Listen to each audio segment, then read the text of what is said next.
네.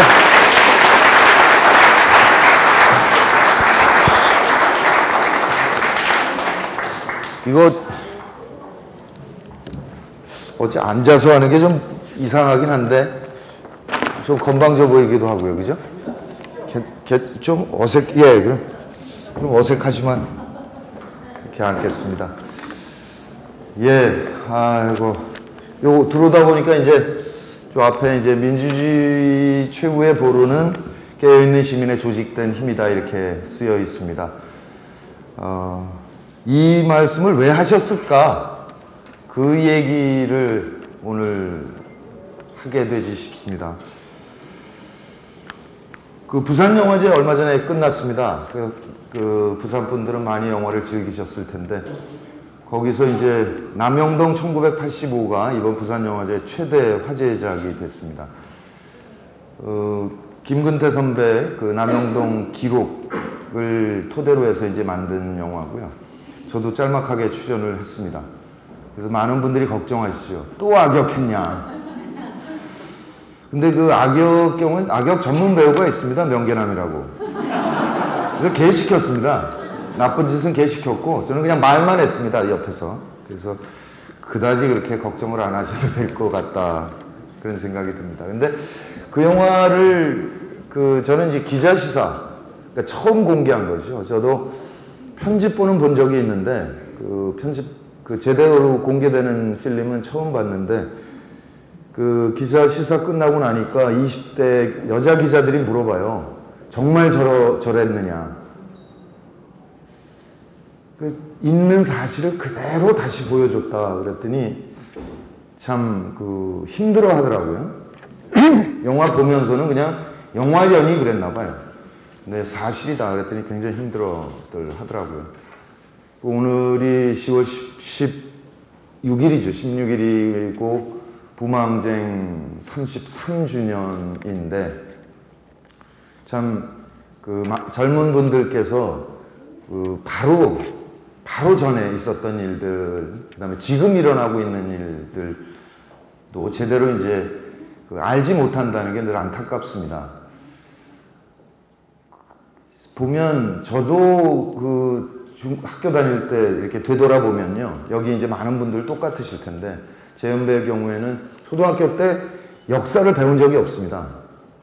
중고등학교 때 이제 국사라는 과목을 배우기 시작하는데 거기 보면 고조선부터 동화까지가 490페이지고요. 동화부터 현재까지가 10페이지 정도 됩니다. 소위 국사라고 해서 그렇게 배웠죠. 그럼 지금 2012년 가을 부산, 우리는 어떤 시대를 살고 있나? 사실 그건 따지고 보면 지난 100년의 역사가 대부분이죠. 동학 이래, 일제부터 시작해가지고 해방으로 넘어와서 지난 100년이 지금 2012년 한국의 현실을 규정하고 있는데 그 100년 역사를 전혀 배우지 않는다는 겁니다, 우리는. 한번 각자 학교 다녔을 때 교과서를 생각해 보세요. 현대사를 배웠나? 참 어처구니 없는 일이죠. 의식하지 못한 채 우린 그렇게 살고 있습니다. 왜 그랬을까? 한마디로 위정자들이 국민이 바보이기를 원하고 있다는 겁니다. 국민이 우리의 현실을 규정하는 지난 최근 세사를 공부를 하면 당신 그만둬라 그럴 거기 때문에 안 가르친 거죠. 전 세계에 문맹이 없는 유일한 나라죠, 우리는. 한글이 워낙에 쉬우니까. 그런데 지구상의 현대국가, 특히 중진국 이상의 나라 중에서 자기 역사를 자국민에게 가르치지 않는 유일한 나라가 우리입니다. 참 참담한 현실을 겪고 있는 거죠. 국민의 정부 시절에 처음 근현대사가 독립됐고요. 참여정부 때 조금 강화했습니다. 저도 노무현 대통령께 딱 두 가지만 부탁드렸습니다. 하나, 현대사 교육을 확대합시다. 두 번째, 사형제도 폐지합시다. 두 가지만 말씀을 드렸었죠. 많이 확대를 하느라고 했는데 지금 MB정부 들어와서 근현대사가 필수에서 깨끗이 사라졌습니다. 선택은 부분적으로 있습니다. 그런데 을사늑약을 최근에 을사조약으로 바꿔라 이렇게 또 강제했죠. 그 이한열 열사의 사진은 뺀다고 합니다. 교과서에서. 그게 지금 우리의 현실인 거죠. 그러니까 국민들 한 사람 한 사람들이 그야말로 우리가 어떤 위정자가 어떤 목적을 가지고 지금 이 나라를 운영하고 있는지에 대해서 근본적으로 깨달아야 될 부분이 아닌가 그런 생각이 듭니다. 사실 저도 여기 모이신 분들과 똑같이 시민으로서 살았습니다. 그 79년에 부마 항쟁으로 그 유신에 결정적인 타격을 입혔고, 그래서 유신 체제를 붕괴시킨 이 부산의 열정적인 시민들이시죠. 저도 그 이후에 그렇게 열정적이었던 부산 마산 이 지역이 87년 양김의 분열 그리고 이제 90년에 3당 합당 이후에 그야말로 정치 노선이 완전히 변화됐고, 이 상태대로는 정말 대한민국이 더 이상 발전할 수 없다라는 생각으로 이걸 극복하고자 이제 노무현 후보가 노력했던 거 아니겠습니까? 그래서 저도 뭔가 기여하고 싶었습니다. 사실 그 동기로 친다면 아버지 영향이 크죠. 문 목사 영향이 큽니다. 그러니까 그 양반이 76년에 처음 깜빵에 가셔가지고 59살 때였거든요. 그래서 94년 초에 돌아가셔서 76에 돌아가셨는데 그 생애 마지막 17년 중에서 11년 반을 깜빵 생활을 하시거든요. 3분의 2를 깜빵 살고 3분의 1을 가끔 외출 나오십니다. 그 6번 반복해서 들어갑니다. 그러니까 그때는 지금은 난방이 되는데요. 그때는 그냥 마룻바닥에 그냥 담요 몇 장 주고 버티는 거거든요. 그러면 그 아침에 이제 물을 한 바퀴에서 줍니다. 그럼 그걸로 이제 뭐 설거지도 하고 이제 변기도 닦고 그러는 건데, 물 이런 거 놓으면 밤새면 이게 그냥 다 얼죠. 그러니까 한 번 겨울을 지나고 나면 다시는 들어가고 싶지 않은 데가 교도소인데 6번 반복해서 들어갑니다.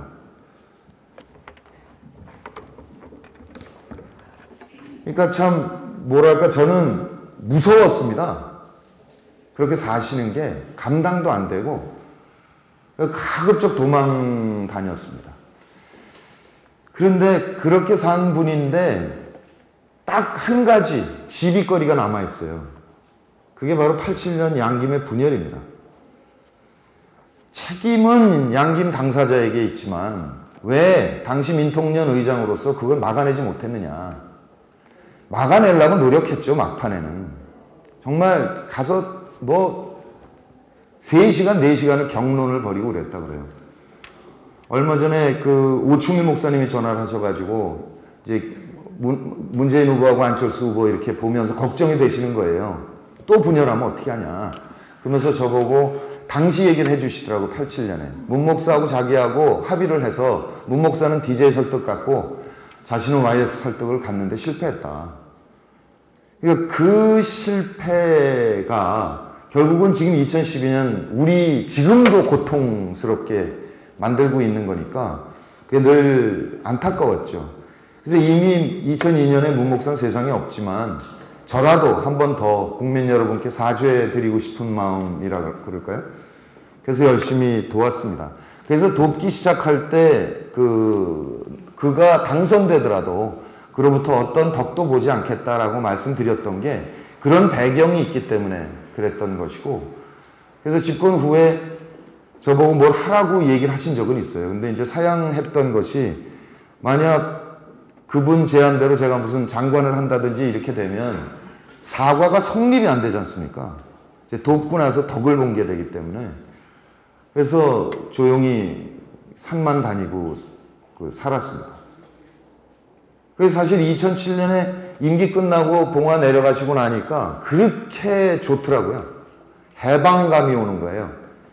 그러니까 참여정부 기간 동안에 제가 KBS에서 인물현대사라는 프로그램을 해봤는데 사실 그것이 하고 싶다 뭐 이런 걸 했기 때문에 제가 방송의 시사 프로그램 진행자로서는 굉장히 평가가 좋은 사람이거든요.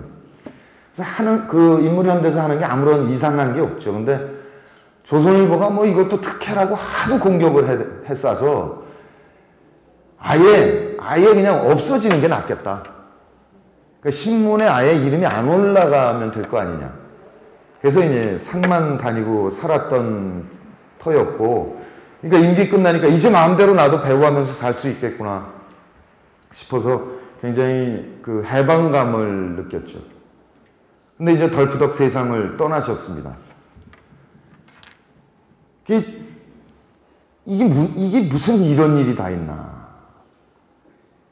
우선 왜 돌아가셨는지에 대해서 느낌은 있는데 정말 좀 더 공부를 하고 싶었어요. 왜 돌아가셨을까? 그래서 이제 공부를 시작을 했습니다. 2007년 대선을 한번 되돌아보게 되더라고요. 두 후보가 이명박 후보, 박근혜 후보 한반도 운하가 경제성이 있느냐, 이 점을 제외하고는 다 똑같았거든요. 민주정부 10년이 경제를 죽였으니까 우리가 살리겠다. 방법은 줄푸세다. 세금을 줄이고 규제를 풀고 질서를 세운다. 이거였어요. 남북관계는 퍼주기 하지 않고 상호주의를 하겠다. 딱 두 가지였습니다. 그래서 들여다봤어요. 경제가 진짜 망했나. 60년대 초에 경제개발 정책을 박정희 대통령이 펼치기 시작하면서 우리는 대기업 중심의 고도 성장을 했습니다. 대만 경우에는 중소기업도 같이 가는, 일단 경제 구조가 이렇게 피라미드 구조로 발전시켜야 된다고 생각했고, 우리 정부는 이 대기업 중심으로 빨리 성장한다 이렇게 했죠. 한 번도 이 노선이 바뀐 적이 없습니다. 71년 대선 때 김대중 후보가 대중경제론을 얘기했다가 선거에서 아무튼 졌기 때문에 한 번도 변화되지 않고 쭉 진행된 거죠. 그러니까 대기업 중심의 고도 성장 정책이 중복 투자, 과잉 투자 부르기 시작하면서 한나라당이 집권하고 있던 97년에 이제 외환 위기를 맞아서 우리가 IMF 식민지가 됩니다. 96년에 개인당 국민소득이 10,000불이 넘었는데 97년에 7,800불로 떨어집니다. 국민의 정부 끝나던 2002년에 12,000불이 됐고요. 참여정부 끝나던 2007년에 22,000불 됐습니다. 3배 됐죠. 7,000불에서 22,000불 됐으니까. 10,000불에서 20,000불 되는데 우리가 7년 걸렸습니다. 미국이 10년, 독일이 13년 걸렸습니다. 참여정부 5년 동안 평균 경제 성장률이 4.3%였습니다. 미국과 일본이 15,000불 시절의 성장률이 3.2%였습니다. 그러니까 국민의 정부 5.1%, 참여정부 4.23%. 그러면 전혀 망한 게 아니잖아요. 당시 OECD 회원국 중에서 신흥공업국이나 도시국가를 제외하고는 늘 대한민국이 1위였습니다. 참여정부 5년 내내. 물론 그 처음에 이제 카드채를 넘겨받았기 때문에 2003년도 수치는 별로 안 좋죠. 전혀 그렇지 않은데 그러면 왜 국민들께서는 이명박 후보나 박근혜 후보 그리고 조선일보가 끝없이 민주정부 10년이 경제를 죽였다고 했을 때 그 말을 받아들이셨을까? 그게 중요한 거죠. 생각해보면 그 97년도 IMF가 됐을 때 IMF가 우리에게 강제한 게 몇 가지가 있습니다. 하나는 해고를 자유롭게 하라. 두 번째는 금융시장과 자본시장을 개방하라였거든요. 그러면서 정리해고법이 도입됐고 대대적으로 해고가 이루어집니다. 그래서 지금 우리나라가 정규직 800만, 비정규직 800만, 그 다음에 자영업자 800만인 상태가 됐거든요. 여기 계신 분들 3분의 1씩 딱 쪼개집니다.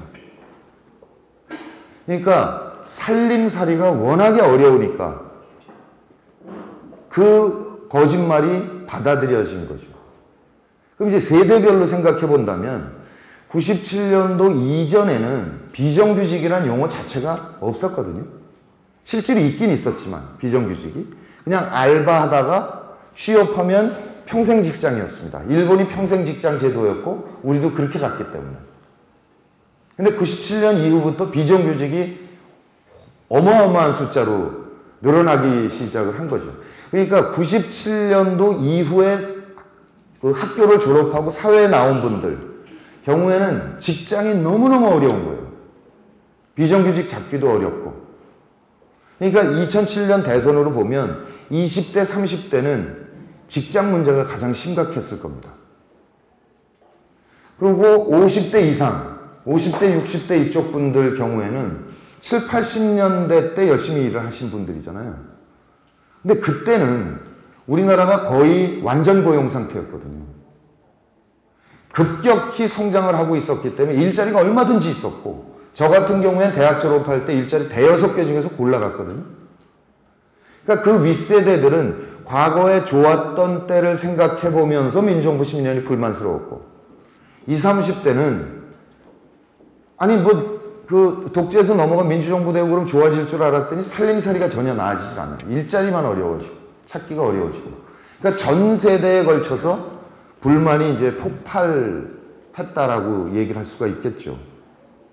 그래서 줄푸세를 하고 지금 남북관계에서는 상호주의를 하고 있습니다. 그러니까 세금을 줄였습니다. 대기업들, 부자들 감세, 원래 계획은 90조인데 하고 나니까 지금 한 70조 정도 감세를 해줬다는 겁니다. 그리고 이제 국민의 70% 이상이 하지 말라는 4대강에 이제 23조를 때려 부어서 멀쩡한 낙동강을 낙동호수로 만들어 놓은 거죠. 우리 부산이 물 마실 때마다 불편한데 불안하고, 거기다 이제 녹차라떼까지 만들어가지고 이걸 어떻게 해야 되나, 이런 고민이 벌어지기 시작을 했습니다. 그러니까 그 IMF 이후에 그 세 가지 IMF의 강제에 따라서 고용시장이 형편없어지고 일자리가 없어지고 이렇게 됐을 때는 실제로 이명박 대통령은 뭘 하셨어야만 했을까라는 거죠. 그 하나는 그 이전부터 60년대 초반부터 대기업 중심의 고도성장을 했는데 그게 한계에 부닥쳐서 IMF가 온 거지 않습니까?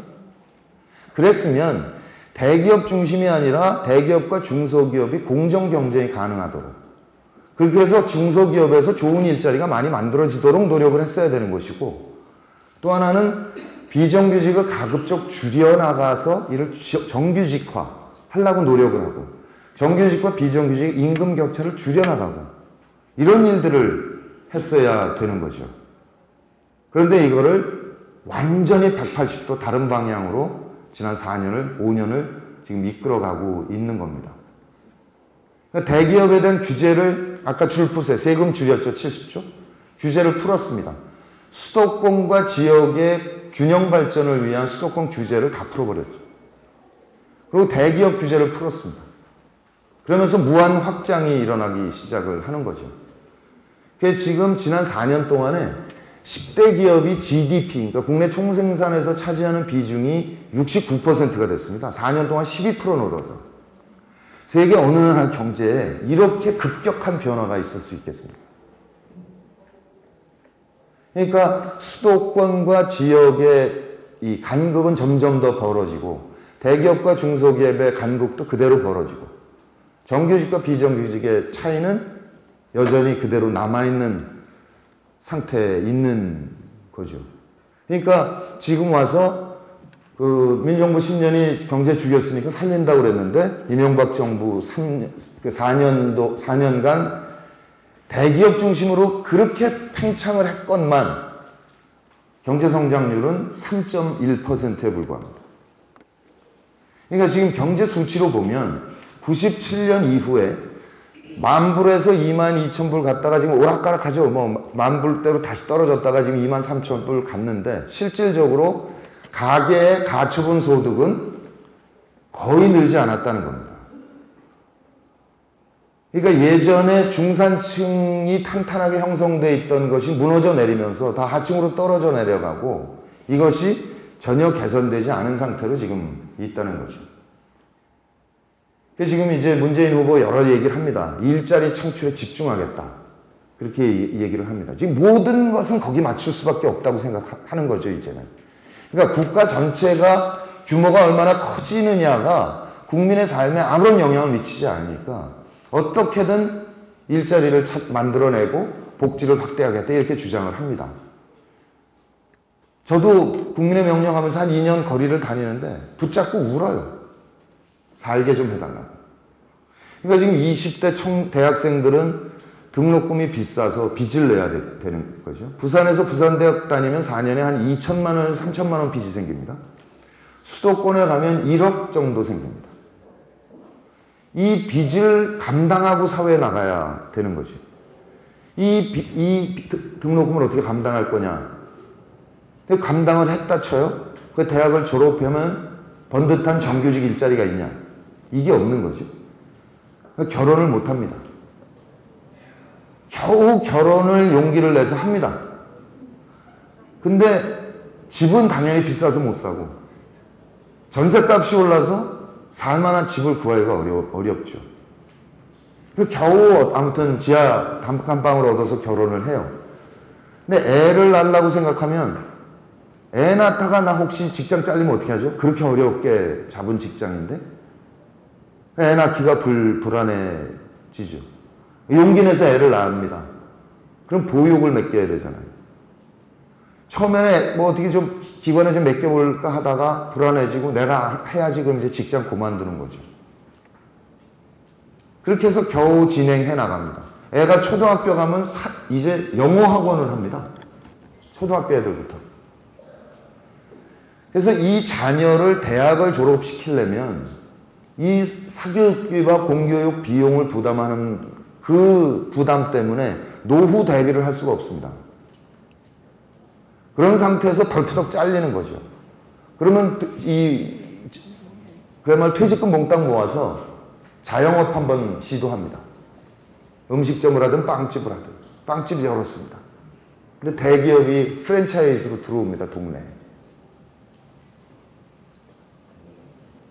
전 세대가 불안한 상태에 있을 수밖에 없는 거죠. 그러니까 어떻게 양질의 일자리를 젊은이들에게 만들어내도록 노력을 할 것이냐. 그 다음에 자녀를 낳았을 때 어떻게 자녀의 교육 부담을 줄여줄 것이냐. 그러다 기술 발전에 따라서 내가 직종이 사양으로 넘어가면 어떻게 재교육을 받을 것이냐. 그리고 나중에는 어떻게 노후를 품위 있게 살 수 있을 것이냐. 이 부분에 대해서 모든 정책이 집중될 수밖에 없다. 그러니까 일자리, 그 다음에 복지를 확대할 수밖에 없는 거죠. 그러면 사실은 간단하지 않습니까, 지금? 앞으로 우리나라 어떻게 했으면 좋겠는지. 그런데 이게 토론이 안 된다는 겁니다, 문제는. 새누리당과 민주통합당이 앉아서 토론하면 돼요. 그래서 어떻게 하면 젊은이 일자리를 만들어낼 거고 복지를 확대할 거고 복지를 위한 재정을 확보할 거냐 합의를 하면 되는데 이게 토론이 안 된다는 겁니다. 토론이 안 되는 첫 번째 이유가 남북 분단이죠. 지금 이제 어르신들은 다 기억하시지만 70년대부터 유신 시절부터 87년까지 15년 동안 언론은 정부의 완벽한 나팔수였죠. 그때 들었던 기억들을 한번 한번 되새겨 보십시오. 빨갱이인 거예요. 모든 것을 논리를 빨갱이로 갖다 칩니다. 복지 확대하자, 노동조합 만들자, 이거 다 빨갱이 짓입니다.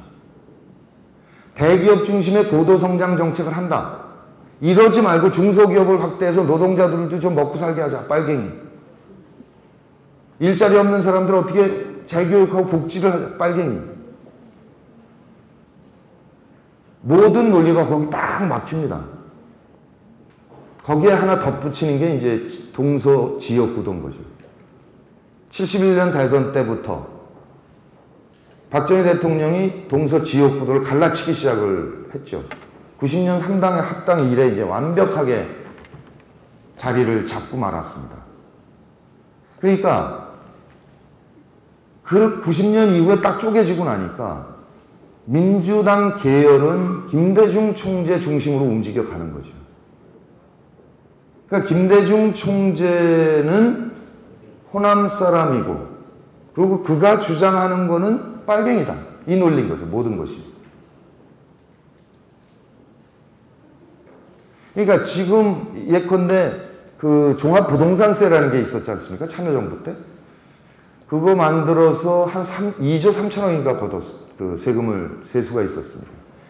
그걸 도입한 이유가 너무 부동산 가격이 올랐기 때문에 이걸 연착륙시켜야 된다. 그런 목적으로 도입한 세금이거든요. 근데 그 세금을 걷어서 어떻게 했냐면 모두 다 지방자치단체의 지방교부금으로 내려보냈습니다. 왜 그렇게 했냐면 2007년 대선에 한나라당이 집권하면 분명히 이걸 무력화시킬 것이다. 그렇게 됐을 때 지방자치단체가 반발해 주길 기다렸던 거예요. 노무현 대통령은. 구상할 때. 아무도 반대 안 해요. 종부세를 무력화하는데.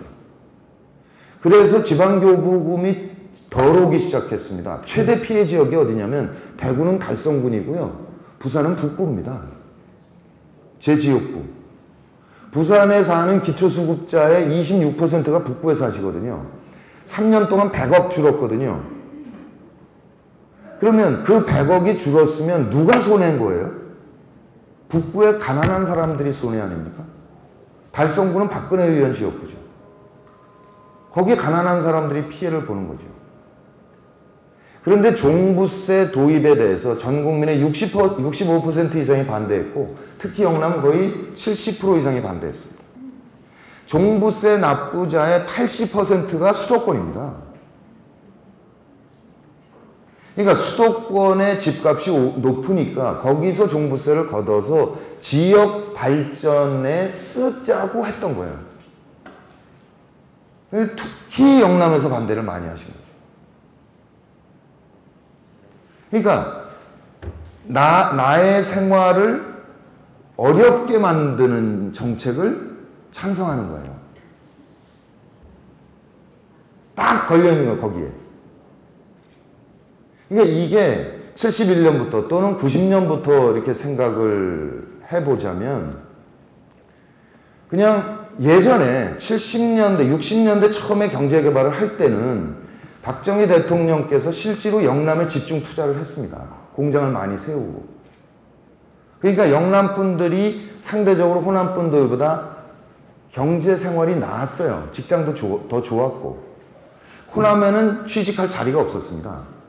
그래서 그분들이 부산에 신발 공장에 많이 오셨고요. 대구에 섬유 공장도 많이 가셨죠. 그런데 이제는 더 이상 그런 시대가 아닙니다. 지금 대기업들한테 사내 유보금이 천문학적으로 쌓이는데 왜 투자 안 하느냐 물어보면 1순위 투자할 데가 없어서입니다. 그러니까 산업 구조가 노동집약적인 산업에서 고도화되기 시작을 해버렸기 때문에 이젠 더 이상 차이가 없는 거죠. 어떻게 보자면 농담처럼 얘기를 하면 호남에 공장을 짓지 않았기 때문에 덜 지었기 때문에 예전에 차라리 공기가 좋다. 그러니까 지금 예컨대 어떤 정치 세력이냐 그 사람의 출신지가 어디냐 이거에 따라서 그 지역에 영향이 없다는 거예요. 이제는. 솔직히 60, 70년대는 일부 있었을지 모르겠으나. 그러니까 나의 경제적인 이득이 어디 있느냐 여기서 판단을 해야 되는데 그냥 지역으로 나뉘어서 일종의 패싸움을 하고 있는 형편인 거죠. 그러니까 노무현 대통령 세상 떠나시고 나서 이렇게 곰곰이 생각을 해보는 거죠. 우리 역사가 어떻게 흘러왔는가.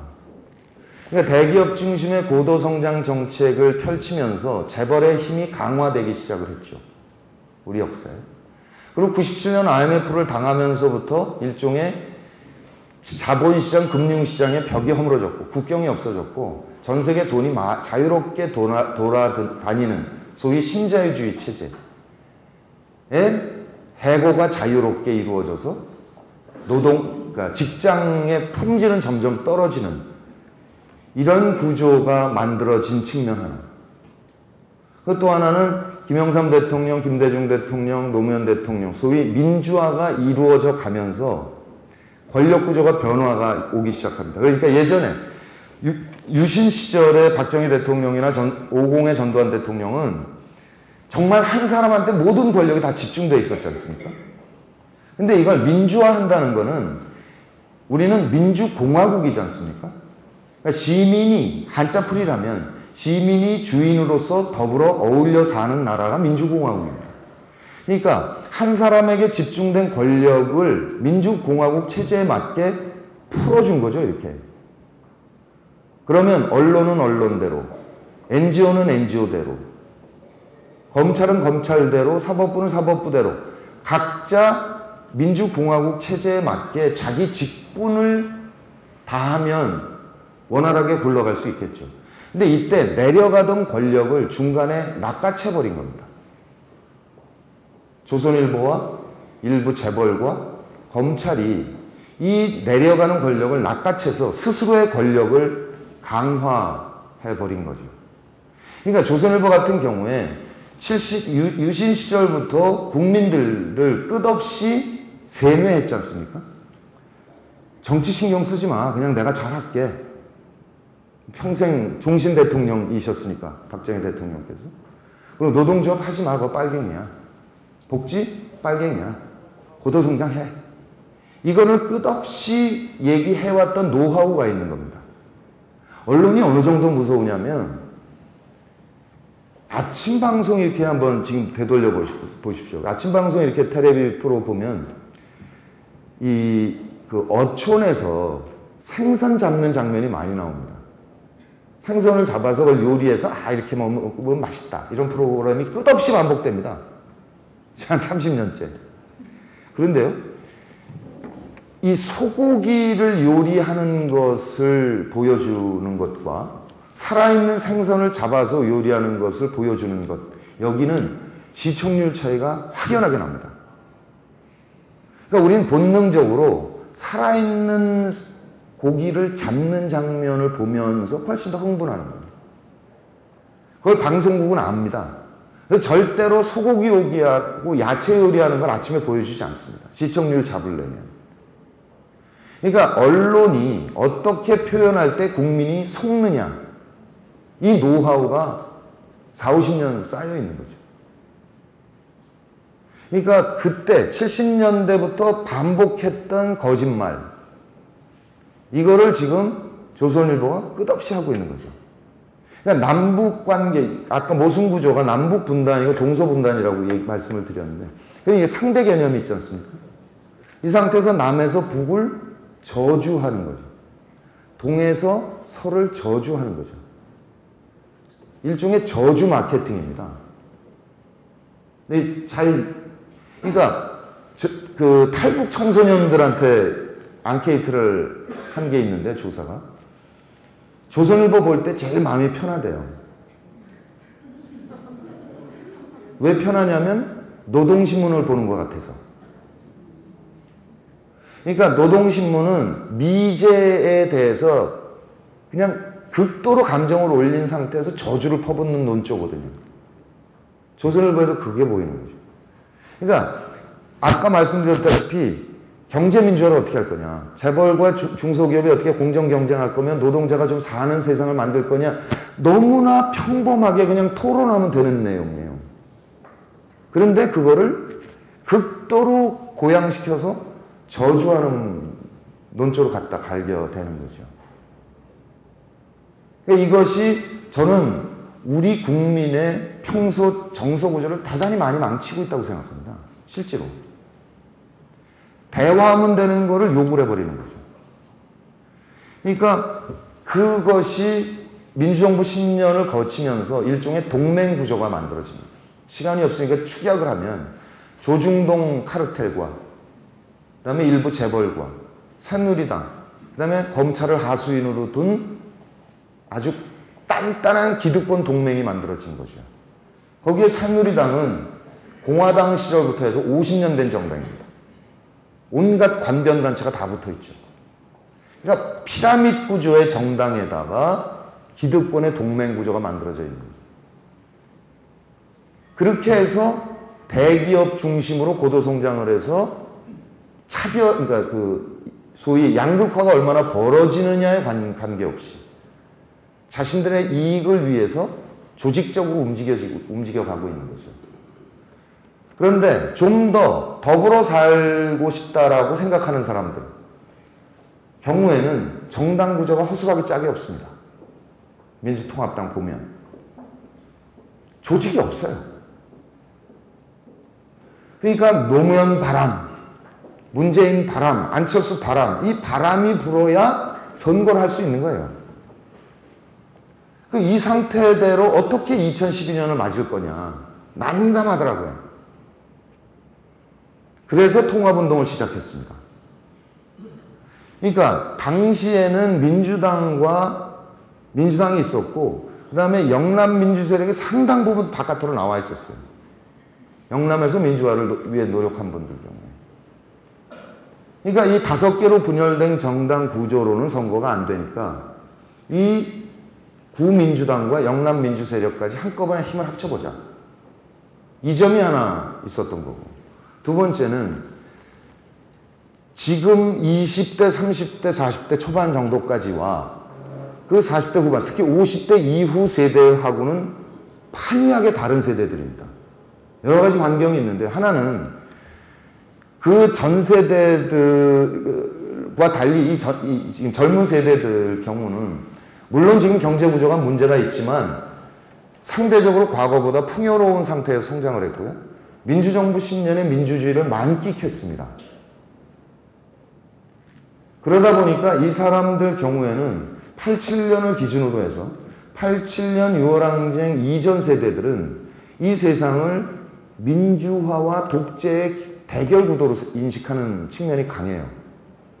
근데 그 이후 세대들은 이미 민주화 됐는데 왜 자꾸 촌스럽게 민주주의 얘기를 하나. 그러니까 훨씬 더 개인주의적 성향을 띠기 시작을 합니다. 그러면서 나는 새누리당도 촌스럽고 민주당도 촌스럽고 나 싫고 그냥 사안별로 내 관심사에 따라서 움직이겠다. 이런 사람들이 소위 무당파가 광범위하게 형성되어 있습니다. 한 35% 정도. 그것이 뚜렷하게 나타난 게 2008년의 촛불이었습니다. 그러니까 2002년 대선 때는 그 민주당과 그 다음에 노사모라는 시민들이 합세해서 노무현 후보를 위해서 열심히 뛰었는데 그 노사모는 어떻게 보자면 386 중심이었던 겁니다. 그러니까 2007년 대선이 끝나고 나서 굉장히 낙담을 하고 이 상태대로 잘못하면 저들이 20년, 30년 집권하지 않을까? 이런 두려움에 떨고 있는데 어느 날 보니까 여자 중학생들이 촛불을 들고 나온 거예요. 경악을 했습니다, 저도. 어떻게 이런 일이 가능할까? 그러니까 민주정부 10년 동안에 새로운 세대가 만들어진 거였죠. 근데 그 사람들은 20대 학교 졸업한 다음부터는 직장이 없어서 불만도 많고. 그러니까 이명박 대통령이 되면 직장 좀 만들어줄까 생각한 상태. 이 상태에서 촛불이 붙은 거였던 거죠. 그러니까 이분들까지 같이 힘을 합치지 않는 한 경쟁이 안 된다. 그러니까 60년대부터 50년 동안 기득권을 가지고 팽창해온 세력이란 말이죠. 기득권 세력이. 거기에다가 사법부, 검찰, 언론에서 몽땅 다 갖고 있는 상태이니 그들과 경쟁하려면 시민이 뭉쳐야 되는데 하나는 지역을 넘어서는 또 하나는 세대를 통합하는 이런 정당이 필요하다. 그러니까 이런 정당을 어떻게 만들 것이냐 고민을 했던 겁니다. 그 방법은 뭐냐면 지금의 정당이 있다면 민주당이 있죠. 중앙당이 있고 부산시당이 있고 그다음에 북강서울 지역구가 있습니다. 이렇게. 근데 이건 그대로 존중하고 대신에 2000년 이후에 우리가 IT 세계 최강이거든요.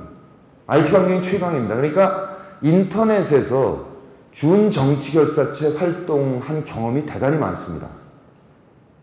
성공적인 경우가. 노사모도 있고 시민광장도 있고 최근에 미관스까지. 그리고 여성 3국 있죠. 화장빨, 쌍코 이런 분들도 촛불 때는 의사표명을 하거든요. 나는 예뻤으면 좋겠어. 화장품 어디 가면 싸게 살 수 있어. 집단 구매할까? 이렇게 나 예뻤으면 좋겠어. 그러면서도 내가 살고 있는 세상에 대해서는 때로 의사표명도 하는 그런 세상인 거죠. 그러니까 이분들 같이 정당이라는 촌스러운 구조에 입당할 생각은 없는데 그냥 인터넷에서 놀 생각은 있다. 이런 분들과 어떻게 힘을 합칠 수 있을 것이냐. 그러니까 이거는 온의 사이트를 만들어서 회원으로 가입한다. 회원으로 가입해서 그냥 취미생활을 하되 민주통합당의 당내 의사결정 구조에 필요할 때는 나도 투표할 의사는 있다. 입당할 생각은 없어도. 이런 식으로 만들면 전체가, 세대가 통합될 수 있지 않겠나. 이렇게 생각하고 제안을 했던 겁니다. 그래서 마침내 민주통합당이 만들어졌습니다. 실제로 운동하는 동안에 민주당 쪽에서 좋은 안이긴 한데 그게 되겠냐. 별로 시큰둥한 측면이 있었거든요. 근데 박원순 시장이 당선되는 걸 보면서 이제 이걸 안 하면 안 되겠구나. 그렇게 해서 민주통합당이 만들어졌습니다. 지금 민주통합당이 지지도가 많이 떨어져서 한심한데 가만 생각해 보면요. 48년도부터 우리나라에 정당이 생기기 시작했는데 한국에 만들어진 정당 중에서 실제로 민주통합당이 가장 광범위한 세력이 모인 정당입니다. 실제로. 그러니까 구민주당 전원 전체가 한치도 낙오 없이 다 합류했죠. 그리고 그 정당권 바깥에 있는 정치 세력, 김두관 지사와 지방분권연대, 그리고 2007년 이후에 정치를 은퇴했던 이해찬 총리, 그 다음에 그 당시까지 정치를 하겠다는 얘기를 안 했던 문재인 이사장과 참여정부 세력, 그 다음에 박원순 변호사와 이하경 YMCA 총무 같은 30년 동안 시민운동만 했던 사람들까지, 그리고 국민의 명령 개미 시민들, 그리고 최종적으로 한국노총까지 한국 사회에서 모일 수 있는 모든 세력이 다 모였습니다. 그래서 한때 정당 지지도가 한 10% 앞섰죠. 한나라당은. 근데 4.12 총선까지 가면서 완전히 주저앉아 버리고 말았습니다. 그래서 다시 안철수 교수가 떴죠. 그럼 지금 이제 앞으로 어떻게 할 거냐 이거예요. 문재인과 안철수는 어떻게 할 거냐. 왜 실패했는지를 봐야 됩니다. 4.11 총선 때. 저도 최고위원이었기 때문에 많이 느끼는데, 첫 번째, 두말할 거 없이 공천을 잘못했습니다. 죄송합니다. 공천을 잘못했는데 국민들께서 보실 때 공천을 쌍불가리해서 새 사람으로 쫙 했으면 좋겠다 이거죠. 근데 그거를 흡족하게 만들어드리지 못했습니다. 이를테면 법적으로 문제 있는 사람들을 섞어서 공천을 했습니다. 근데 그 한 분 한 분 법적 위반 사연이 뭐냐, 이걸 따지면 실제로 그 사람들을 그렇게 쉽게 매도할 수 없습니다. 내용은. 그러나 국민 보시기에 불만일 수밖에 없죠. 그 다음에 두 번째로는 공천할 때 앞부분에다가 소위 단수 후보를 쭉 발표했습니다. 경선 없는 지역을. 그러니까 그 1월 15일에 민주통합당 만들 때 한명숙 대표나 저나 끝없이 공천권을 국민께 돌려드리겠다. 앞으로 아까 말씀드린 대로 기존의 오프 정당에 온 정당을 탑재해서 세대가 통합되는 정당을 만들겠고 공천권을 국민께 돌려드린다. 이렇게 끝없이 주장을 했는데 공천권 돌려준다더니 니들 뭐 한 거야? 니들끼리 다 헤쳐먹었네? 이렇게 된 거지 않습니까? 그래서 실질적으로 이 경선을 후보들 열어놓고 경선한 게 80군데가 넘습니다. 민주당 역사에 최대 경선을 했습니다. 그것도 어떻게 했냐면 100% 모바일로 국민 경선을 했습니다. 이게 뭐냐면 정파 보수가 찍어 누른 게 아니고요. 80개 지역군 국민 여러분께서 직접 선택해 주세요. 모바일로. 투표소에 나오실 필요도 없고요. 직접 하십시오. 이게 소위 온과 오프가 결합된 새로운 정당에서 하는 공천 방식을 도입한 거죠. 근데 선거인단에 등록을 안 하신 겁니다. 안 하신 이유는 앞부분에 잘못했으니까. 지도부가. 처음에 경선 지역을 먼저 발표했어야죠. 그리고 단수 후보는 뒤에 발표했어야 되는데 그런 실수가 벌어진 거죠. 근데 반면에 새누리당은 보면 지금도 그렇습니다. 4.11 총선 때 공천을 누가 잘했냐? 그러면 7대3으로 새누리당이 잘했다고 지금도 국민이 말씀하시거든요. 근데 새누리당 한번 이렇게 보세요. 4년 전 총선할 때는 친이와 친박이 있었죠. 지금도 있죠.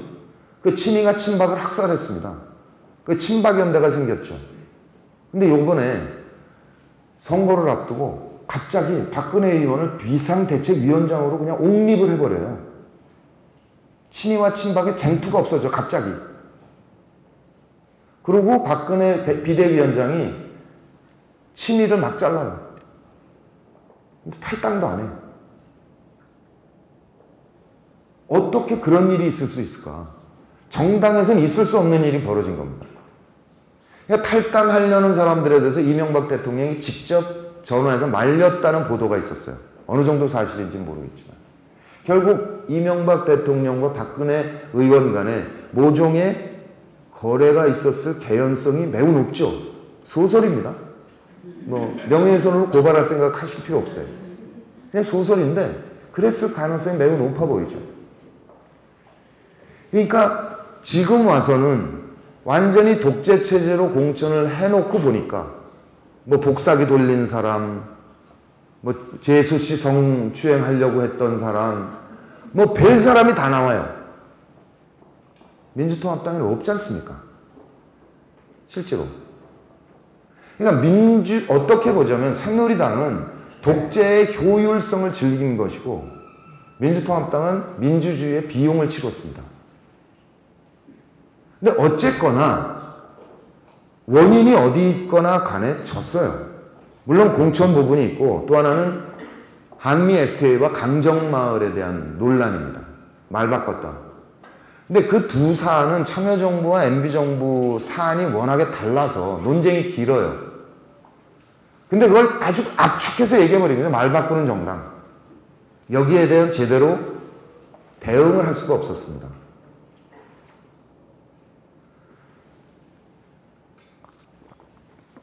그렇게 해서 실패해서 지금 안철수가 교수가 다시 이제 부각이 됐습니다. 그러면 어떻게 해야 될 것이냐는 거는 어떻게 보자면 1월 15일 민주통합당이 처음 만들어졌을 때 국민들께서 기대하셨던 것을 다시 복원하는 것. 이 방법일 수밖에 없습니다. 더 구체적으로 말씀을 드리자면 지금 처음에 1월 15일에 당이 만들어졌을 때 정당 지지도가 한 10% 앞섰는데 지금은 8% 정도 쥐거든요. 그러면 18%가 없어진 거죠. 아까 말씀드린 대로 20대, 30대, 40대 초반까지 광범위하게 형성되어 있는 이 무당파들, 그분들이 민주통합당이 진짜 통합이 이루어지고 안 될 것 같던 통합이 이루어지고 혁신을 한다 그러니까 희망을 모아줬는데 총선까지 가면서 실망시켜드리면서 바깥으로 떨어져 나간 거죠. 그럼 이분들까지 다시 합칠 수 있는 방법을 찾아야 되는 거죠. 그러니까 지금 안철수 교수께서 얘기하시는 건 이겁니다. 민주통합당이 정당 혁신을 해라. 그 정도가 국민들 보시기에 만족스러우면 단일화를 할 수 있다 이거지 않습니까?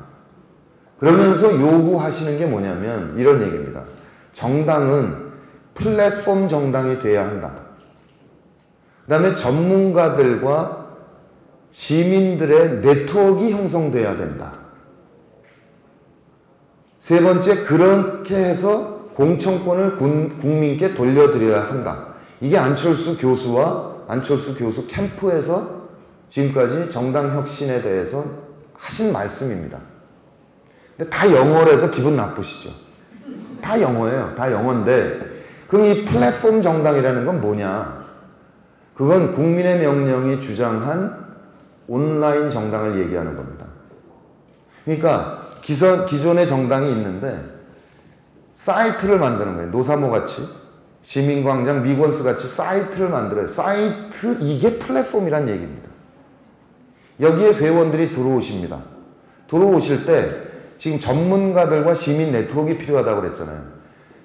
들어오실 때 나는 뭐를 하는 사람인가? 초등학교 교사다. 나는 간호사다. 그렇게 나의 직능을 써요. 그러면서 나는 어디 산다. 부산 북구 화명동에 산다. 아주 상세한 주소는 쓰실 필요 없습니다. 이제 개인정보 보호 차원에서 불편하잖아요. 내가 어디 사는 것까지 다 알면. 나 그냥 화명동 산다. 이렇게 기입을 하는 거죠. 그러면 안철수 교수가 얘기하는 전문가 네트워크가 그 안에 형성된다는 얘기입니다. 사이트 안에 간호사 모임, 교사 모임, 그리고 지역별로 부산 모임, 대전 모임, 그다음에 부산의 그러니까 서부 모임, 동부 모임, 중부 모임, 이렇게 직능별 모임이 분화되고 지역별 모임이 분화된다는 거죠.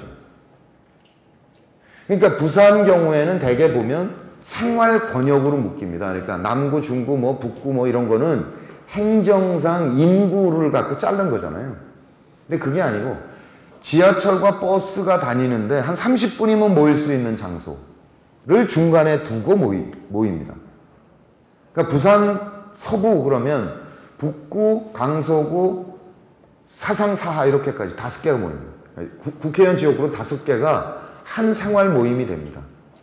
그럼 거기에 부산 서부 지역 모임이 만들어지면 이 부산 지역의 그 사이트에서 입당을 하셔도 좋고 안 해도 좋고 그냥 시민으로서 민주통합당의 의사결정 구조에 선거인단으로 참여하실 수 있게 이 구조를 지금 안철수 교수가 얘기를 하고 있는 거죠. 한마디로 말씀드리면 그냥 국민의 명령이 제안했고 민주통합당이 받아들여서 앞으로 민주통합당이 진화해 갈 방향 그대로 안철수 교수가 얘기하신 거죠. 따라서 단일화는 됩니다. 될 수밖에 없어요. 요구한 내용이 그거고 그건 민주통합당이 가기로 한 약속된 길이기 때문에 단일화는 될 수밖에 없다는 거죠. 시기의 문제인 거죠. 시기는 안철수 교수께서 시간을 좀 벌고 싶어 하시는 것 같습니다. 충분히 일리가 있다고 생각합니다. 그러니까 저도 뭐 선거를 해봤지만 선거는 연애라는 생각이 들거든요. 제가 가서 북강서 을 주민 여러분께 저 괜찮은 사람이에요. 잘생겼잖아요. 정권 교체해서 남북철도 빨리 연결해가지고 정말 부산이 완전히 새롭게 갈 수 있도록 노력하겠습니다. 이 방법이 부산 발전의 최선입니다. 라고 호소드리고 그러면 유권자께서 보시죠. 아 저거 저 서울께 여기 왜 왔지부터 노무현 때문에 왔나 보다. 이렇게 부터 시작을 해서 근데 저거 여기서 일할 거야? 아니면 서울 내뺄 거야? 부터 여러 가지 의심이 있죠. 연애할 때 여자의 입장에서 남자가 프로포즈를 합니다. 나 정말 당신 사랑해. 너 사랑해. 뭐 좀 진짜일까? 그리고 이 사랑이 언제까지 변하지 않을까? 우선 사랑을 고백하면 이 진짜일까와 그 다음에 두 번째 이 인간이 정말 잘 돈을 벌어서 나를 행복하게 해줄까? 그 다음에 내가 좀 늙은 다음에 날 버리진 않을까? 부터 시작해서 다양한 걸 검토하잖아요. 그런 식으로 이제 유권자께서 저를 이렇게 딱 냉정하게 보시는 거죠. 그러니까 어떻게 보자면 조금씩 마음을 열어간다. 그래서 이제 투표일 돼 가면 이제 무당파가 줄어들고 특정 후보를 다 정하게 되는 거잖아요. 마음을 연 거죠. 근데 그런 측면에서 보자면 문재인 후보가 있고 박근혜 후보가 있는데 이 무당파 다 실은 사람들 경우에 어떻게 하지? 째려보는 거죠. 두 사람. 째려보는데 중간에 한 사람이 나타난 거야. 중간에. 그러니까 그리고 특히 젊은 세대들 경우에는 나 당이 싫으니까 안철수 후보가 괜찮아 보이거든요. 그래서 마음을 열어요. 마음을 슬슬 열어가. 그런 상태에서 나중에 문재인 후보, 안철수 후보가 아주 합당한 방법으로 단일화를 하면 그러면 그때는 마음을 박근혜 후보까지로 돌릴 수가 없습니다. 이미 한번 마음을 열었기 때문에. 그러니까 그런 측면에서 바람직할 수도 있다라는 생각이 든다는 거죠.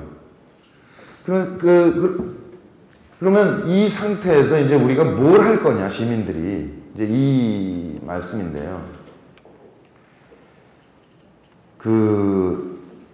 아까 공천권을 국민께 돌려드린다는 말씀을 드렸지 않습니까? 한명숙 대표도 그랬고 저도 그랬고요. 국민의 명령이 주장한 게 그겁니다. 그러니까 지금 정치가 이게 당원과 대의원 중심으로 성체를 쌓았어요. 그래서 지들 안에서 지들끼리 지지고 볶아. 보스들끼리, 계파끼리. 그러면 선거 때는 우리 시민들은 뭘 해야 되냐면 이 성체에서 후보를 바깥에다 던져요, 이렇게. 김막동, 니들 선택하든지 말든지 해라, 이거. 그러니까 정당이 나의 일 같지가 않은 거죠. 근데 지금 민주통합당이 가고자 하는 길이나 안철수 교수가 얘기하는 것은 뭐냐면 시민의 뜻이 반영되는 정당으로 가자는 얘기입니다. 이게 시대 흐름에 맞는 변화를 가자는 얘기예요. 무슨 뜻이냐면 예전에 왕정국가 시절에는 왕이 모든 걸 다 결정했지 않습니까? 국민들 목숨을 그냥 파리 목숨처럼 알면서 모든 거 자기 재산이에요. 그런데 시민들이 힘이 생기고 정보가 생기고 돈이 생기면서부터 우리도 말 좀 하자. 왜 네가 다 헤쳐먹냐. 이래서 뒤집고 엎고 나온 게 시민혁명입니다. 유럽에서. 시민혁명을 했는데 지금 부산의 인구가 350만인데 부산에 여기 북항을 어떻게 개발할 거냐. 350만이 모여서 토론할 수는 없잖아요. 결론이 안 나잖아요. 그러니까 10만 명당 10만 명 시민의 뜻을 대의하는 사람을 뽑아서 의회에 보내는 게 지금 구조 아니에요. 이게 대의민주주의 제도 아닙니까? 근데 이 대의민주주의 제도는 왜 그때 그렇게 만들어졌냐면 350만이 소통할 방법이 없었기 때문이거든요. 그때 신문도 없고 라디오도 없으니까. 모여야 알죠. 모여야. 아크로폴리스에. 운동장에 모여야 정보가 소통이 되는 거죠. 근데 그 후에 신문, 라디오, 텔레비, 인터넷 그러다가 최근에 SNS까지 나왔습니다. 스마트폰까지. 그러니까 인터넷과 SNS가 다른 것은 인터넷은 집에 가서 컴퓨터 켜야 되잖아요. 근데 스마트폰은 24시간 켜 있습니다. 이게 인터넷이. 그러니까 예전에는 시민과 시민 간에도 소통이 안 됐는데 시민과 정치인 간의 소통이 안 되는 거죠. 정치인들이 훨씬 더 정보도 많고.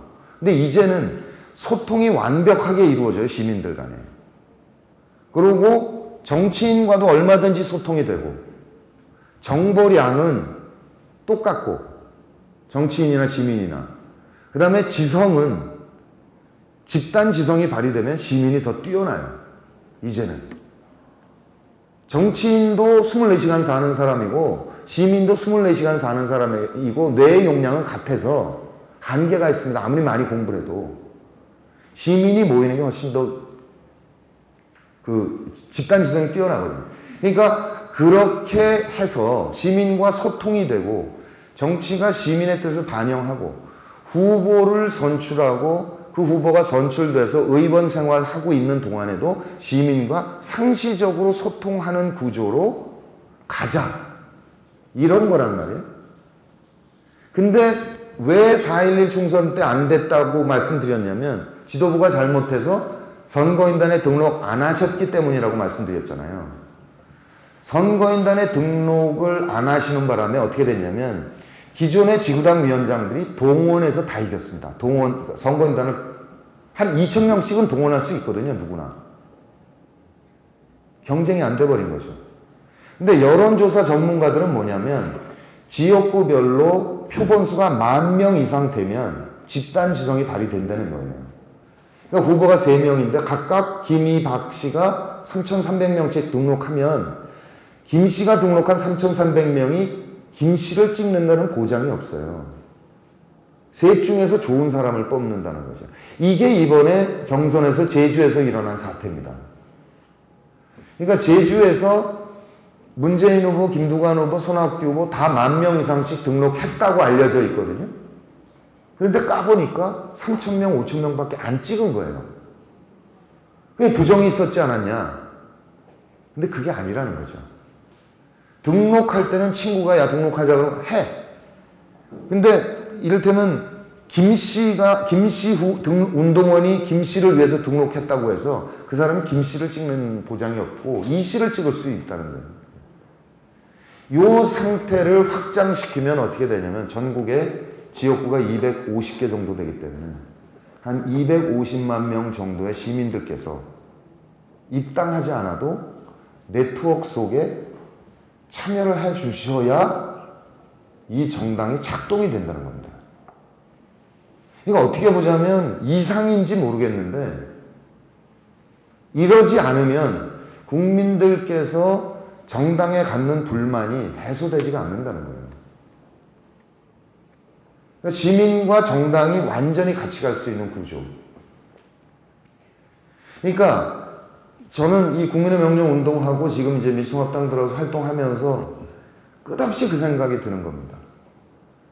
왜 노무현 대통령이 그렇게 임기 말에 가면서 깨어있는 시민 얘기를 했을까? 그게 점점 더 깊이 이해가 되고 안타까워요. 그러니까 유서를 보면 말이죠. 집 가까운데 작은 비석 하나 세워라 이렇게 돼 있지 않습니까? 처음에 그거 읽고 저는 아니 대통령을 한 사람이 국립묘지에 가야지 집에 묻히냐. 이 나라가 얼마나 싫었으면 그랬을까라고 생각했거든요. 근데 금방 깨달았습니다. 아, 그건 그 말이 아니었다. 무슨 말이었냐면 나는 죽어서도 이 지역구도를 완화하는데, 극복하는데 기여하겠다는 뜻이었다. 는 거를 금방 깨달았습니다. 운동 시작하면서 떠올랐거든요. 노 대통령 마지막 만났을 때. 이제 봉화 가서 만났는데 뭐라고 그러시냐면 내가 봉화 왜 내려왔겠습니까? 내가 여기 내려와서 살면 열린우리당이 전국정당화 되는데 조금이라도 도움될까 싶어서 내려왔습니다. 그렇게 얘기하셨거든요. 그 말이 딱 떠오르더라고요. 아차 그랬구나. 내려갈 때부터 죽은 다음에도 그렇게 살아야지 라고 생각했구나라고 느꼈는데 한 가지 이해 안 된 게 뭐였냐면요. 마지막 날 유서를 써놓고 집을 나서는 모습이었습니다. CCTV에 찍힌 거 보셨죠? 집에 나와서 당신 아들보다 어린 정경한테 고개 숙여 인사하고요. 갑니다. 부엉이 바위로. 가보셨죠? 15분이면 올라가죠. 근데 15분 후면 죽을 사람이 쪼그리고 앉아서 풀을 뽑아요. 왜 뽑냐? 왜 뽑았을까? 그거가 이해가 안 돼요. 한 1년 반 만에 깨달았는데요. 뭐였냐면 어느 장소 가서 제가 문익환 목사 일생에 대해서 막 얘기를 하고 있는데 확 스쳐 지나가요. 섬광같이. 아 이건가 보다. 그래 뭐였냐면 76년에 문 목사가 감옥 살 때 죽겠다고 단식을 한 적이 있습니다. 유신헌법을 민주화로 바꿔라 이렇게 얘기하면서 아니면 나 죽는다고. 20일 넘은 상태에서 가족한테 알려줘서 제가 갔어요. 갔는데 뼈밖에 안 남은 사람. 정말 뼈밖에 안 남았는데 눈은 반짝반짝하면서 씩씩하게 걸어 나오셔가지고 걱정하지 마. 난 너무나 행복해. 죽을 자리를 찾아서. 그러면서 당신이 쓴 마지막 시라는 걸 읽어주셨거든요. 뭐였냐면 나는 죽는다. 나의 스승은 죽어야 산다고 하셨지. 그 말만 생각하자. 그 말만 믿자. 나는 오늘도 죽음을 산다. 이런 얘기예요. 아차 이거구나. 죽어야 산다. 그 마지막 퇴임 후를 이렇게 한번 생각해 보세요.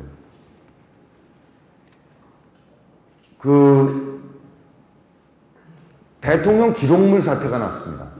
컴퓨터 하드디스크를 갖고 나왔잖아요. 봉화에. 국가기록원이 아직 완성되지 않아서 했던 일들을 점검을 해야 되니까 갖고 나왔는데 그거 갖고 이제 문제가 생겼어요. 그랬는데 그 상태에서 노무현 대통령이 이명박 대통령한테 전화를 하십니다. 전화를 해서 왜 이러시냐. 기록물 사태 이거 뻔히 내용을 알면서 왜 이러시냐 그랬더니 이렇게 전화를 하는데 예? 아 이게 무슨 말씀입니까? 아니 어떻게 그런 말씀을 뭐 이러다가 끊으시더래요. 강금원 회장이 옆에 있다가 왜 그래 무슨 얘기인데요? 그랬더니 하시는 말씀이 이명박 대통령이 촛불의 배후 조종을 중단하라고 요구했다는 거예요.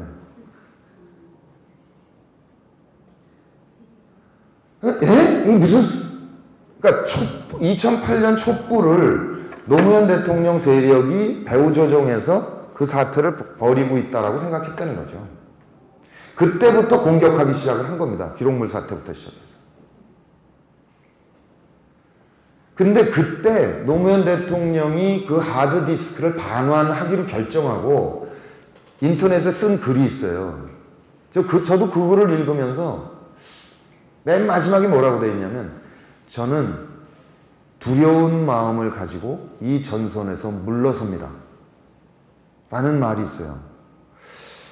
뭐 이렇게까지 얘기하실 필요 있나? 기록물 갖고?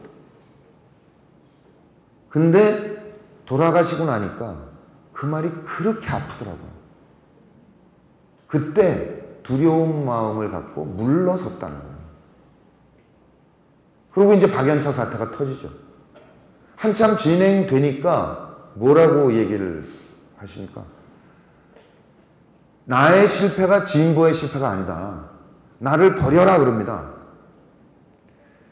그러니까 진보에게는 나를 버리라. 그리고 동시에 그 공격하고 있는 조선일보와 이명박 대통령과 검찰 이들에게는 내가 두려운 마음을 갖고 물러선다 라고 얘기를 했고 국민들께는 나를 버려라. 나는 진보의 상징으로서 이미 흠집이 났다 라고 얘기를 하잖아요. 그런데도 공격이 멈추질 않죠. 그러니까 내가 죽는 수밖에 없다라고 판단했다는. 그러니까 제가 그렇게 느끼고 있는데 그렇게 해석을 했는데 이번 5월 달에 노무현 재단에서 마지막 육성을 공개했습니다. 저도 처음 들어봤어요. 뭐라고 되어 있냐면 앞에 먼저 여러 가지 얘기를 하시고 마지막에 뭐라고 하냐면 똑같은 말은 아닙니다. 요점은 이런 겁니다. 우리는 지금 계곡의 성체에 포위되어 있다. 여기서 이제 옥죄하는 방법밖에 없다. 그런데 전세가 너무 기울었으니 굳이 그렇게까지 할 필요 없다. 그러고서는 뭐라 그러냐면 여기 있는 사람들은 이제 성체를 옮겨가야 된다. 이렇게 얘기합니다. 그러니까 옮겨가야 된다고 저니까 옥죄할 방법밖에 없다. 근데 여기 있는 사람은 옮겨가라라고 얘기할 때 중간에 생략된 말이 있는 겁니다. 내가 다 쌓아안고 죽일게.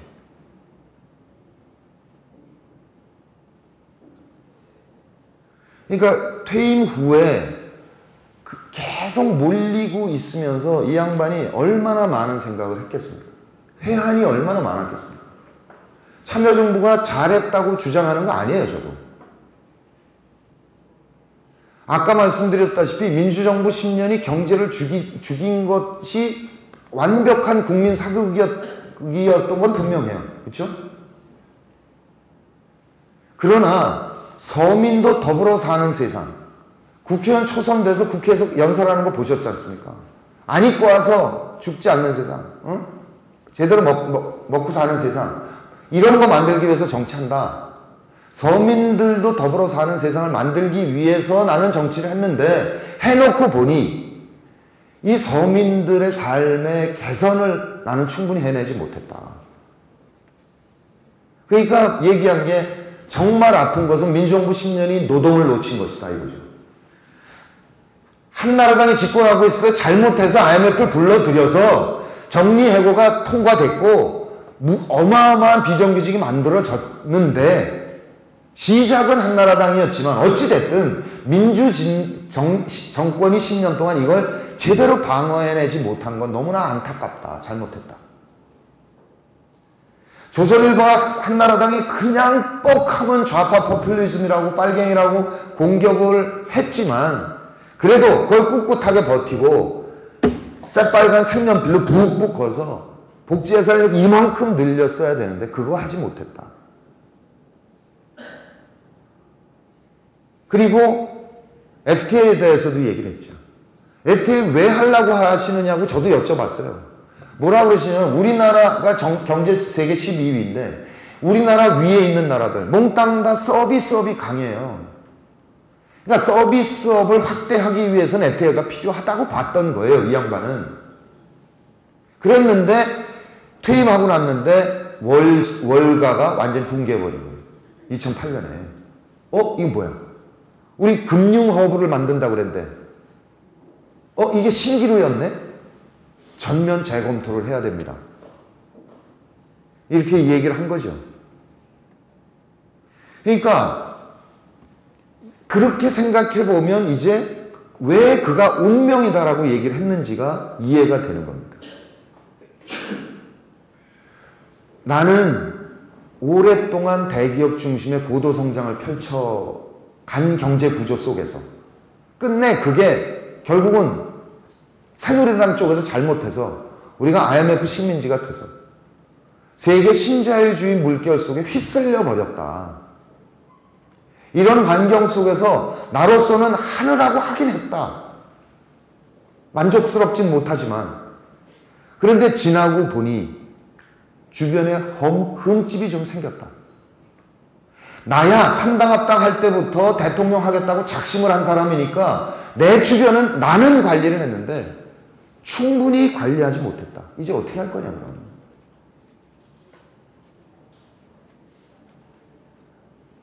그럼 내가 죽을게. 다 쌓아놓고 죽을게. 그러니까 저들의 공격이 노무현 한 사람을 향한 공격이 아니었던 겁니다. 2008년 촛불을 들고 나온 시민들 전체를 향한 공격인 거죠. 그러니까 제발 나의 실패가 진보의 실패가 아니니까 나를 버려주십시오. 라고 해도 안 되고. 그럼 마지막 수단이다. 그것이 나의 운명이라는 겁니다. 그런 시대에 그러니까 일제 때부터 해서 해방됐을 때 일제 청산이 되지 않았고 그래서 도무지 옳고 그름이 없는 국민 그 상태에서 고도 성장을 하면서 재벌과 언론과 검찰이 권력을 장악해버린 구조 그들이 국민을 향해서 끝없이 거짓말을 하는데 국민들은 진상을 깨닫지 못하고 계시고 그리고 여전히 고도 성장을 원하고 이런 상태에서 나로서 할 만큼 했는데 결국은 이제 나는 갈 수밖에 없다. 그러면 그 유서에 또 생략된 부분이 있는 겁니다. 그거는 난 이렇게 죽지만 이제 내가 못했던 것, 내가 잘못했던 것 또는 미진했던 것, 미처 생각하지 못했던 것 이거 당신들이 해주면 안 되겠습니까? 이 호소를 생략한 거예요. 유서에. 그러니까 제가 문재인 이사장을 양산으로 찾아가서 봉화 막걸리를 서로 취할 정도로 마셔가면서 함께 말씀드렸던 게 그겁니다. 왜 그는 풀을 뽑았냐 이겁니다. 죽어야 산다. 그래 내가 죽는 것이 지금의 운명이다. 내가 다 쌓아놓고 갈게. 그 마음을 정돈하고 나왔기 때문에 이미 시선이 역사 저편으로 간 겁니다. 나 육체의 생명은 끝나지만 존재 노무현은 역사 속에 살아간다는 겁니다. 그러니까 그 며칠 전에 풀을 뽑았듯이 그날도 길이 예쁘길 바라는 마음으로 가지런히 풀을 뽑았던 것이고 그리고 지금도 뽑고 있다. 지금도 봉화에서 그는 풀을 뽑고 있다는 거죠. 그럼 우리가 이제 같이 풀을 뽑을 때가 되지 않았냐. 그러니까 깨어있는 민주주의 최고의 보루는 깨어있는 시민의 조직된 힘이다. 이 말은 이게 노무현식 어법이 아니에요. 노무현 대통령이 이렇게 그러니까 주어 앞에 수식어를 많이 붙이지 않습니다. 이 양반은 뭐라 그랬을 거냐면 깨어있는 시민이 조직에 참여해서 힘을 발휘하는 만큼 이 세상은 사람 사는 세상에 가까워질 거다. 이렇게 얘기하는 사람이거든요. 불의에 맞서서 정의가 승리하는 역사를 만들어 봅시다. 간단해요, 말이. 그러면 이 말은 그 말인데 깨어나서 조직에 참여해서 힘을 발휘하라. 근데 이것도 정말 정치인이기 때문에 이렇게 말을 했을 겁니다. 정치인은 국민들과 연애를 해서 국민의 마음을 얻어야 되잖아요. 표를 얻어야 되잖아요. 당신 아름답다 그래야죠. 사랑하고 존경한다고 얘기해야죠. 그러니까 깨어있는 시민 이렇게 얘기하죠. 국민 여러분 늘 옳습니다. 국민의 선택은. 늘 옳았습니까? 아니잖아요. 근데 정치인은 꼭 그렇게 얘기를 해요. 그러나 솔직한 마음은 뭐였을 거냐? 깨어나라 이겁니다. 깨어나십시오 시민 여러분. 지금 이 조선일보와 새누리당 정권이 무엇을 하고 싶은지 그 본질을 보십시오.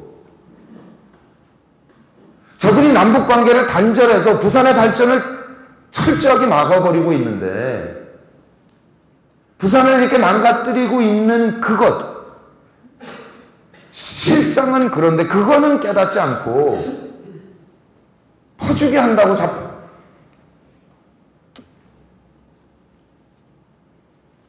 부산이요. 이 북항을 재개발을 하기로 한 거 아닙니까? 노무현 해수부 장관이 그 결정한 거잖아요. 그래서 이거는 인력 중심, 인간 중심으로 바꾸고 강서에 신항만을 만들었지 않습니까? 그래서 신항만에서 경부선을 삼랑진에서 배후철도로 연결시켜 놨습니다. 저거 왜 하려고 했냐? 남북철도가 연결될 때를 대비한 겁니다. 새누리당이 그렇게 존경하는 박정희 대통령께서 수출 입국을 해가지고 우리는 무역으로 먹고 사는 나라거든요. 근데 섬나라입니다. 모든 물건을 바다로 날라야 됩니다. 우리가 부산 여기 공장에서 만든 물건 북경의 시장까지 내가는데 45일 걸립니다. 여기 KTX에 실으면 6시간이면 도착해요, 북경에. 그걸 왜 45일 해요? 이거를 연결해야 될 거 아니에요. 이거 1936년에 손기정 선수가 베를린 올림픽 갈 때 서울역에서 기차 타고 모스크바 가서 한 번 갈아타고 갔어요. 그때부터 있던 철도예요. 못 써요. 과거에 냉전 시대에는 어쩔 수가 없었습니다. 소련, 동굴아파, 중국 다 있을 때는 안 됐죠. 그러나 다 무너졌잖아요. 동굴아파가. 러시아 자본주의화 했고 중국 자본주의화 했죠. 북한이 버티고 있습니다. 국력 100분의 1도 안 돼요. 공산화 혁명이 그렇게 두렵습니까? 기름이 안 나와요. 자동차를 움직일 수 없는 나라인데 무슨 전쟁을 해요? 왜 남북관계를 개선하려고 했나? 김대중이가 빨갱이라서? 이거 처음에 한 게 김대중이 아니에요. 처음에 한 게 문익환입니다. 89년에. 문익환이가 평양에 가서 김일성 주석을 설득한 거예요. 고려연방제 하자. 고려연방제는 뭐냐면요. 남과 북에 각각 자치정부가 있고 중앙에 연방정부를 만들어서 연방정부가 외교와 국방을 관장한다는 거예요. 거기다 김주석한테 그런 거지, 문 목사가. 우리는 이념으로 분단됐고 한국전쟁을 치렀는데 어떻게 군대를 합치냐. 안 되는 일이라고. 그렇게 하자 그러면 부지 하세월이니 일단 이상가족부터 만납시다. 사람이 죽어간다고. 우리도 피난민이에요. 해방을 만주에서 만났는데 공산 세력의 탄압을 견디다 못해서 피난 온 가족입니다. 문재인 이사장 1.4 때 원산에서 타고 내려온 거예요. 거제도로. 거제도에서 태어났지만 근데 그 이부고도청 체육대회 갔더니 종북이래. 공산 세력이 싫어서 내려왔고 특전사 근무한 사람 보고 종북이라 그러면 어떻게 하겠다는 얘기냐고요. 이거를 이산가족 만나자, 그 다음에 문화와 경제 교류를 하자 라고 문 목사가 주장을 했고 그걸 김주석이 받아들인 겁니다. 그래서 91년에 노태우 대통령이 남북 기본합의서를 만들었어요. 민주정부 10년은 노태우 대통령이 한 것을 토대로 해서 관계를 진전시킨 거예요. 그러면 노태우 대통령은 왜 했냐 이거예요. 친북 좌파라서? 왜 했냐면 80년대 말에 동구라파가 붕괴하면서 중국이 자본주의화하거든요. 그런데 우리 봐요. 옆에 바로 옆에 지구에 사는 인간의 4분의 1이 살고 있는 중국이 있습니다. 저개발 국가로. 우린 노동집약산업이 이제 밀려나가기 시작하는 시점이 됐는데 저긴 저개발국이 있어요. 저기 시장을 써야죠. 그것 때문에 한 겁니다. 그것 때문에. 그래서 지금 일본에 수출하는 액수가 6%고 미국이 10%거든요. 중국에 26% 수출해요. 제일 많이 해요. 그런데 이거를 바다가 아니라 육로로 연결한다 그러면 우리 물류 경쟁력이 얼마나 높아지겠습니까? 일본이 왜 지난 세기에 한반도를 침공했나? 섬나라로서는 한계가 있기 때문에 육지국가가 되려고 그랬던 거예요. 그때 독도를 먹은 거 아닙니까? 지금도 그거 갖고 주장하잖아요, 얘네들이. 우리는 이거를 트면 8천만 인구죠. 통일하자는 얘기 아닙니다. 일단 경제 교류만 하자는 겁니다. 그러면 동북 삼성 고구려 땅까지 하면 1억이 넘어요, 인구가. 이거를 우리가 시장으로 쓸 수 있다면 모든 산업이 자립이 됩니다. 지구상에요. 8천만 명 이상 인구를 가진 3만 불 이상 소득 국가가 3개예요. 미국, 독일, 일본. 4번째 국가가 될 수 있습니다, 우리는. 그러니까 신자유주의의 한계가 와서 지금 유럽이 흔들흔들 거리잖아요. 중국이 저성장으로 떨어졌습니다. 지금 사업하는 분들께 여쭤보세요. 이 불경기가 몇 달 전부터 너무 심하게 오고 있거든요. 내년이 걱정돼요. 탈출구가 뭐냐고, 우리에게. 유일한 게 남북관계입니다. 지하자원이 1경 매장되어 있습니다. 14선원 때 그 공동 개발하기로 합의했습니다. 유전이 자꾸 나와요.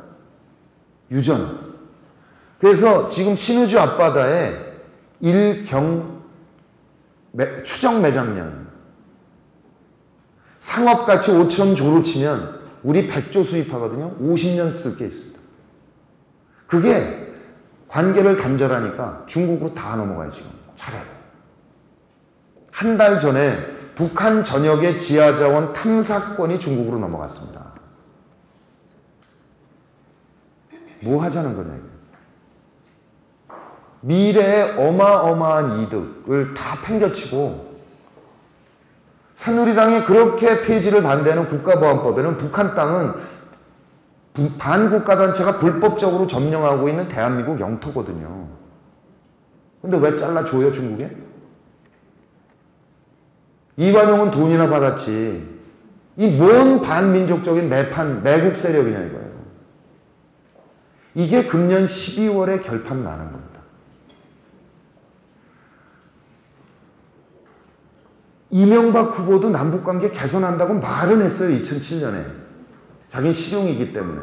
당선자로서 김대중 대통령을 만나러 가서 남북관계 어떻게 해야 되냐 자문을 구했고 그때 김대중 대통령이 쭉 설명을 했더니 옳습니다, 각하. 제 생각과 같습니다. 저도 그렇게 하겠습니다.